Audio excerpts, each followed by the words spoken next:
You were the word at the beginning, one with God the Lord Most High.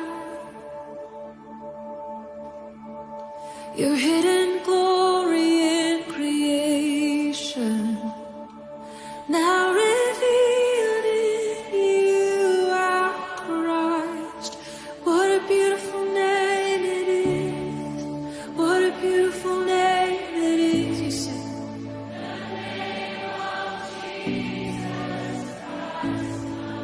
Shalom Bapak Ibu Saudara yang dikasihi Tuhan. Kembali malam hari ini kita akan sama-sama merenungkan kebenaran firman Tuhan.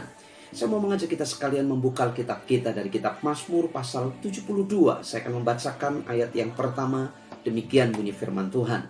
Ya Allah, berikanlah hukum-Mu kepada raja dan keadilan-Mu kepada putra raja. Saudara, kalau kita melihat di pasal 72 ini bagaimana Salomo mengungkapkan, menaikkan doa-doa yang sama juga dinaikkan oleh Daud ayahnya sebagai seorang raja. Bagaimana Salomo merindukan yang pertama dalam bagian ayat yang kedua sampai ayat yang keempat, pemimpin atau raja sungguh-sungguh memiliki kearifan, sungguh-sungguh memiliki kebijaksanaan dalam mengelola negeri waktu itu.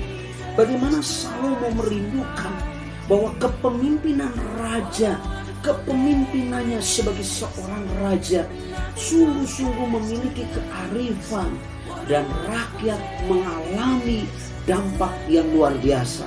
Saudara, yang kedua di ayat yang ke-11 demikian bunyi firman Tuhan. Kiranya semua raja sujud menyembah kepadanya dan segala bangsa menjadi hambanya. Saudara, bagaimana Salomo juga menaikkan doa-doa. Bagaimana kepemimpinan raja, bagaimana kepemimpinannya menjadi berkat bagi banyak bangsa. Kemasyurannya dikenal, kebaikannya, kearifannya bukan saja dirasakan rakyat yang dia pimpin, tetapi juga bangsa-bangsa, kerajaan-kerajaan lain mengalami dampak yang luar biasa. Saudara, kemudian pada bagian yang ketiga kita melihat di ayat yang ke-12 sampai ayat yang ke-17. Disimpulkan di ayat yang ke-18 demikian bunyi firman Tuhan. Terpujilah Allah Israel yang melakukan perbuatan yang ajaib seorang diri. Dan terpujilah kiranya namanya yang mulia selama-lamanya.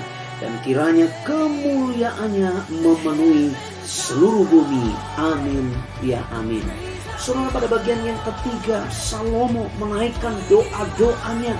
Bukan saja yang pertama tadi kita belajar bahwa sebagai seorang raja Salomo harus memiliki kearifan, dirasakan keadilannya, dirasakan dinikmati oleh rakyat yang dia pimpin. Tetapi pada bagian yang kedua kemasyurannya, kebaikannya, kearifannya bisa dirasakan oleh bangsa-bangsa, oleh kerajaan yang lain yang ada di sekitar kerajaan Israel yang dipimpin oleh Salomo.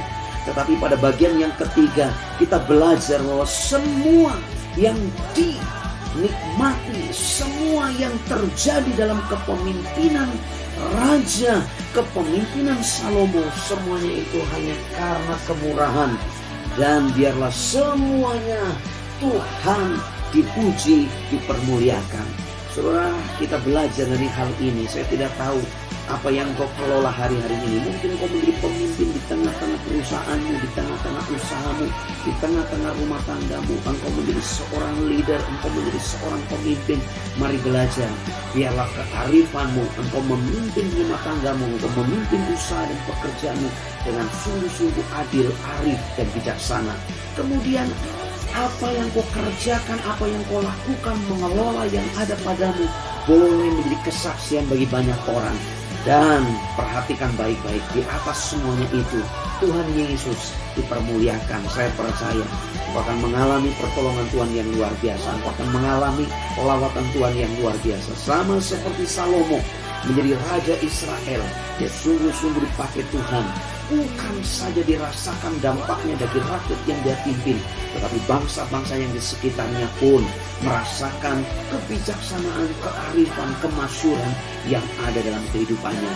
Dan lebih jauh daripada itu, Allah yang disembah oleh Salomo, Allah yang dikenal oleh bangsa Israel, itu boleh menjadi kesaksian dan dikenal oleh bangsa-bangsa. Saya percaya hidupmu akan menjadi kesaksian bagi banyak orang. Tuhan Yesus dipermuliakan. Haleluya, haleluya. God bless you all. What a